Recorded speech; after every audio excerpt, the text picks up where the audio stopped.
I'd like to introduce everybody, if you don't know him already, to a guy that, I gotta be honest, I was turned on to his amazing guitar playing and singing and his amazing Jimi Hendrix show by Frank Hannon, who's supposed to be up here, I thought, but maybe he's not coming until tomorrow. I don't know. I was with Frank last night in Oklahoma. We had a good night. We had a lot of fun. So I know he's here. I'm just not sure where he physically is yet. But anyway, when we were on a cruise, I host a bunch of different rock cruises, and I was on a cruise called the Moody Blues Cruise, and Frank was on more hanging out, and he kept saying to me, you gotta come see Randy Hansen, you gotta come see Randy Hansen. Now I'm an East Coast guy, still born, raised, still live in New Jersey, and I was not aware of Randy's work, and he's like, you gotta come see this guy. And we went out to the pool stage, and I became an immediate fan. This guy is a badass. Give it up for Randy Hansen, everybody.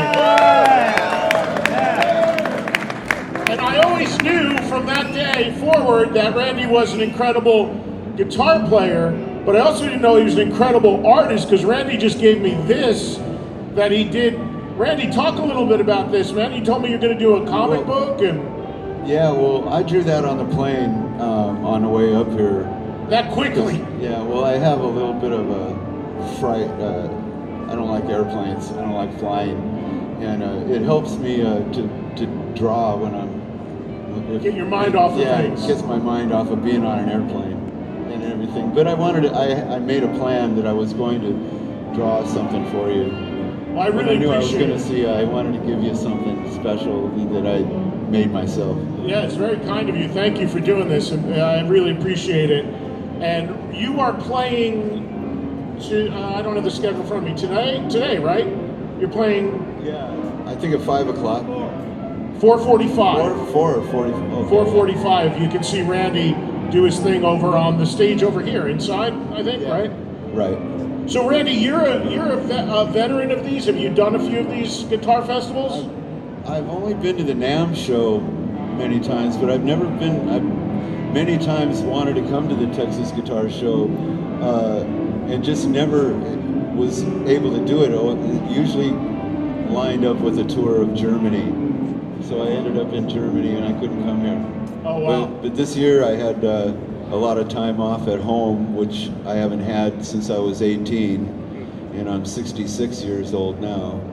So it was my first real kind of break from playing, because of the virus and everything. Yeah, I think that's the same story for a lot of musicians. I don't know about. I'm sure everybody feels the same way. It feels great to be out and about and connecting with people and seeing people and talking to people and shaking hands with people. It's good to see you all. Yeah, it really is. So thank you. I missed you.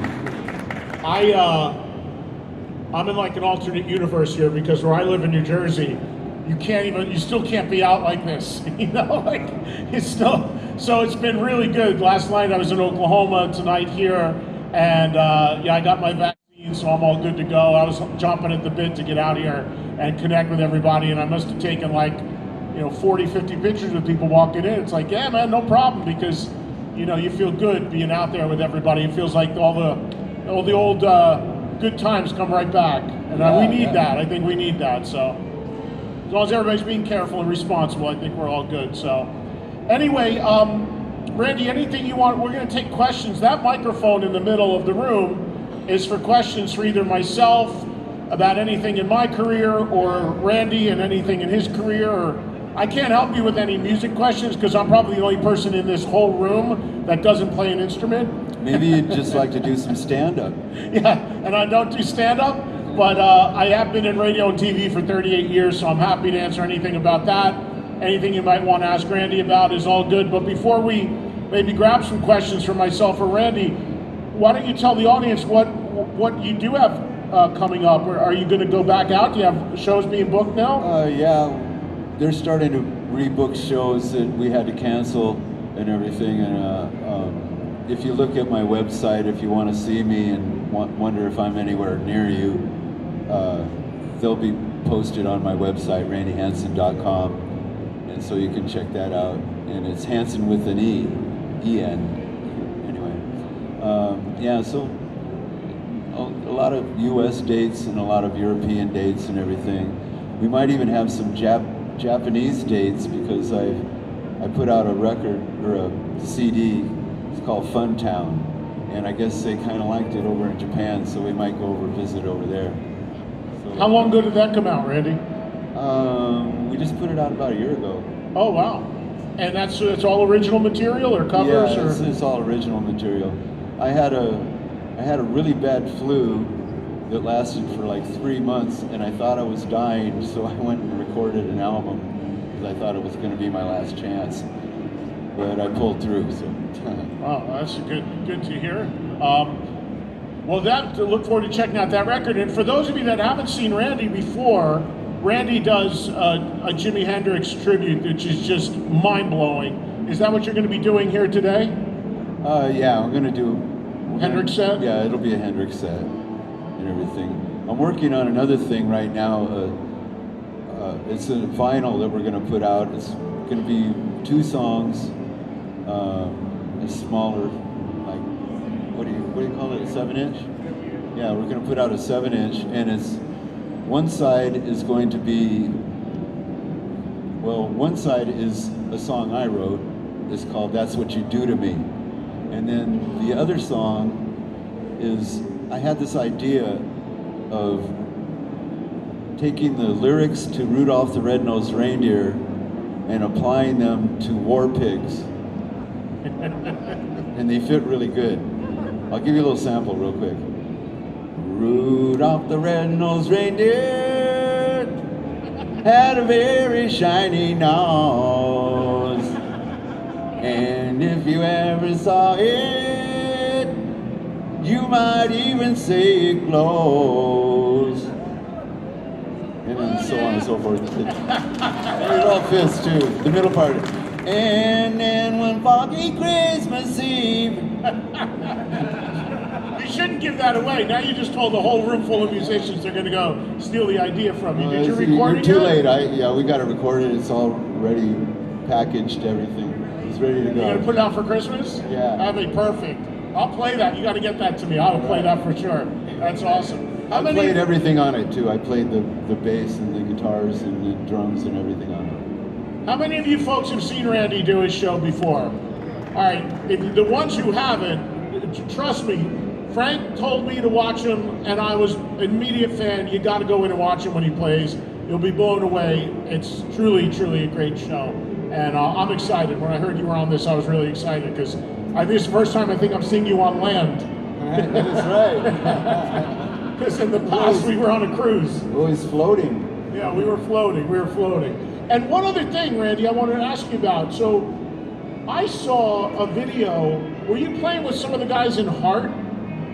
Yeah, I was in a band called Heart by Heart. It's the drummer and bass player from the original band Heart, who were, the band Heart was instrumental in me being brought to the people because they took me out on tour with them when they heard about me back in 77. What am I talking about?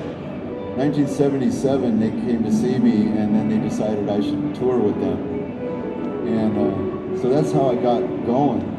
You know, at the time there weren't really any tribute bands out. We were kind of the first band to do a tribute to a rock musician. Up till that point, there was guys doing tribute to Elvis and stuff, but I was, I guess, the first person to do a tribute to a rock band.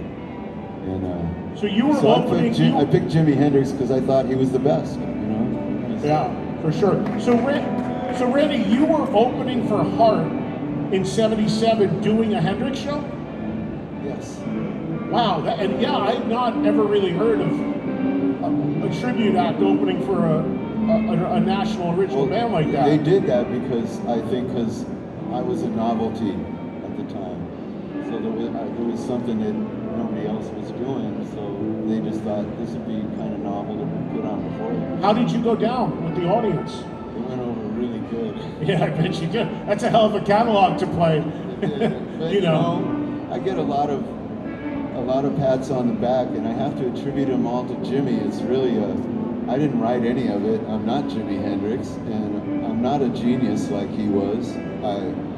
I try to keep it in perspective, you know, because I get a lot of people that say they're fans of mine, and I'm humbled by that. You know, it's really great to even be part of this industry in any way, shape, or form. At one point, I just wanted to be a roadie if that was possible, you know. But then things worked out a little bit better for me than probably any of the rock tribute people that are around now today. I've had such a long ride, it's not even funny. But I attribute that to the people that come and see me, you know. So if nobody comes and sees me, I don't have a job. So I really appreciate all the people that have ever come to see me, and all you that are sitting there listening to me, you know, right now. So one more question for Randy from me, and then again, if you've got questions for me or Randy, you can come up to the microphone. But you know, you mentioned you were one of the first tribute acts to go out and play in that way, and now, of course, tribute bands are everywhere for every band imaginable. Whether the band, even the bands are still obviously active, there's a lot of bands that are still active, and there's multiple tributes to them. If Jimi hadn't passed away, do you think you would have still done a Jimi Hendrix tribute? No, I wouldn't have done it. I wouldn't have done it anyway. There's no way I would have done it. Jimi passing away is what cemented me to him. Is the second he passed away, I panicked, and I thought, oh my God, that's the last. He's not going to write another song. That's it. And so I immediately I quit school, and I stayed home all day and played along with my Jimi Hendrix records, mostly the Band of Gypsies record, because that was live Jimi, and I really wanted to get Machine Gun first of all, you know, and then everything else on that record, you know, and then I ended up playing with Buddy Miles and Mitch Mitchell and Noel Redding and Billy Cox, and I really, you know, it's like a dream to me, you know. And the guy that taught me to play the guitar, I only started playing the guitar because my father died when I was 10, and a neighbor forcefully grabbed me by my shirt, threw me in a chair, and started forcefully teaching me how to play the guitar. And I didn't even want to play the guitar. I wanted to be a drummer.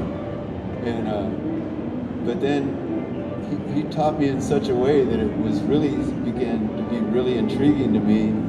And while he was teaching me, he was training my ear. If he taught me anything, he'd put a record on, and then he'd say, "That's what I just taught you. Hear that chord? Nothing else sounds like a G chord." And then he'd do that with everything he taught me.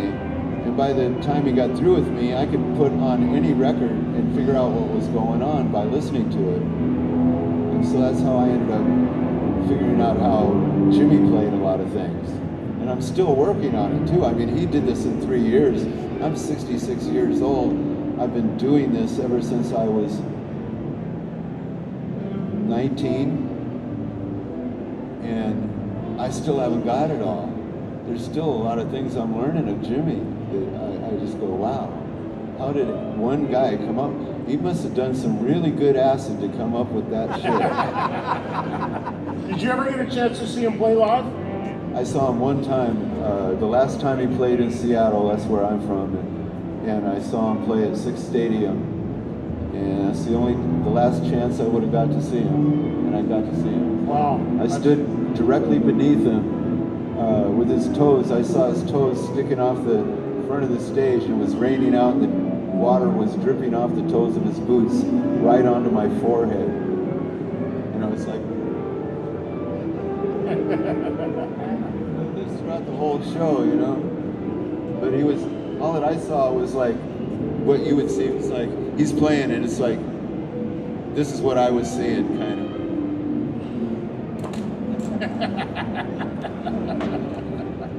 So I just kept seeing his mouth open. I go, why is he doing that? You know. And I caught mononucleosis from that show too. That's probably, at that time, that's probably the least offensive thing you could catch. That would probably be the easiest thing to get over. Yeah. So does anybody have any questions for Randy or myself? Don't be shy.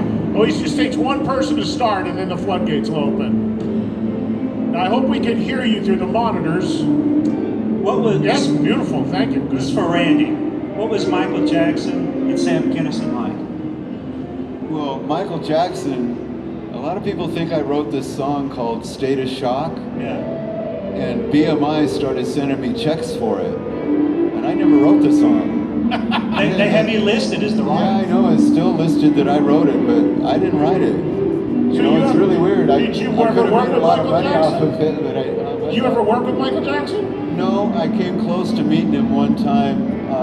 I was at Lucas Ranch with Francis Ford Coppola, and he walked in with about 20 people behind him, and he went into a tent and started meeting people like he was Santa Claus.